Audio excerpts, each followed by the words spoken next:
I wanted to take a moment to share some thoughts. I had a really bad dream, a really traumatizing dream. I'm still trying to shake off the dream, the images in the dream, the I don't know. It was just a really shitty dream that I just don't even want to talk about.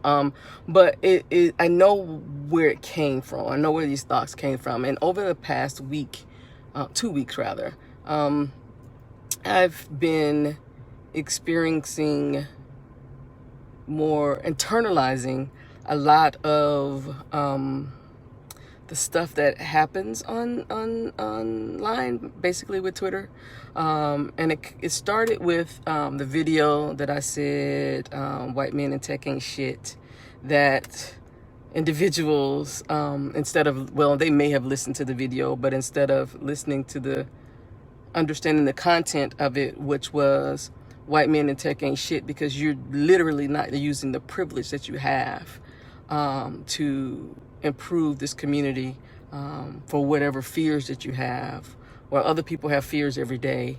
You're just not doing your part. That was what the video was about. And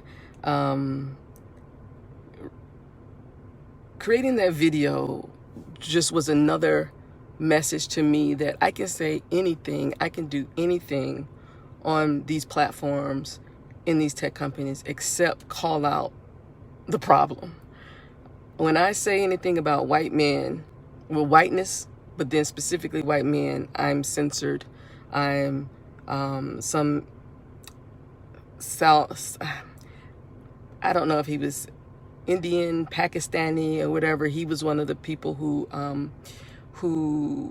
reported the video, and he called me a racist, hateful ass. And I'm just like, this is another reason why I'm very specific when I say black people and people of color and women of color and black women, because there's a big difference with model minority myth.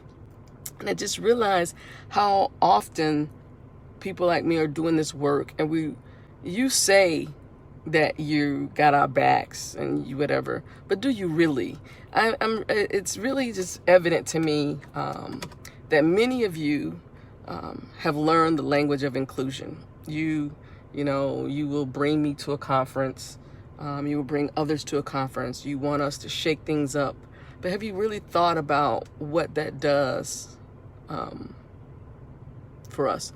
Have you thought about my safety when you brought me into these conferences? Have you thought about not just my physical safety, but my emotional safety, my mental safety? Have you thought about that? And I think it brings me to, like, Tatiana Mack has a speaker writer that I'm gonna adopt, because I will no longer be speaking at conferences that have not thought about this, because the shit I see on Twitter, if that happened to me in real life, I would be in danger. And I know, I'm not gonna say I know you haven't thought about that. And yet people demonize me for making a living off my lived experience. And yet there are white people, particularly white women, who are out here talking about anti-racism, and they don't even have a lived experience of anti-racism, but you never question their ability to make a living off of it. And so I'm going to do something that I haven't done in the past, because I thought it was, as an educator, you try to leave as many avenues open for people to learn. But I've learned the hard way recently. And so, you have someone fucks up online on Twitter, or just whatever their company, they get caught on Twitter. They come into my DMs, hey, I want to hire you. But then they see something that I've said about the shit that they've done. And then they're like, oh, you hurt my feelings, so I think it's going to be a conflict of interest that we work together. If that's what you care about, me hurting your feelings over the harm that you've caused, it just reinforces that whiteness cannot be trusted. I slip sometimes. I give you the benefit of the doubt, and every time I give you the benefit of the doubt, it harms me. And so I'm going to switch strategies. I'm no longer going to have people just openly, I'm going to start blocking. I don't usually block. I find it amusing people who come into on my timeline and block me because I've challenged something they've said on my timeline. But I am going to start blocking a lot of this hate, because what I've been doing is putting the community's well-being and education above my own mental health. And that was dumb of me. That was absolutely dumb of me. And so people will get blocked. They can say whatever they want to about me for blocking them.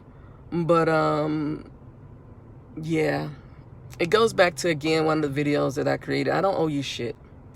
And so when this starts affecting me and I'm having dreams that really traumatize me, it's time for me to do what I need for my mental health.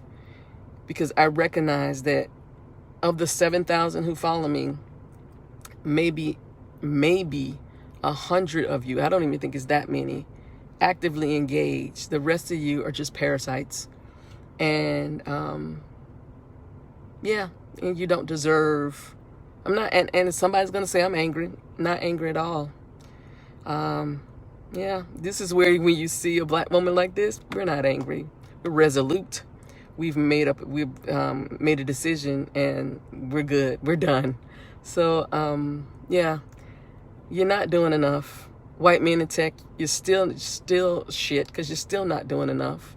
White women in tech, you're shit, because you're still not doing enough, and you're censoring yourselves, and you're tearing and crying, and you're harming people. This shit has to stop. But what I'm gonna do is be more vigilant about protecting me, because you don't give a fuck.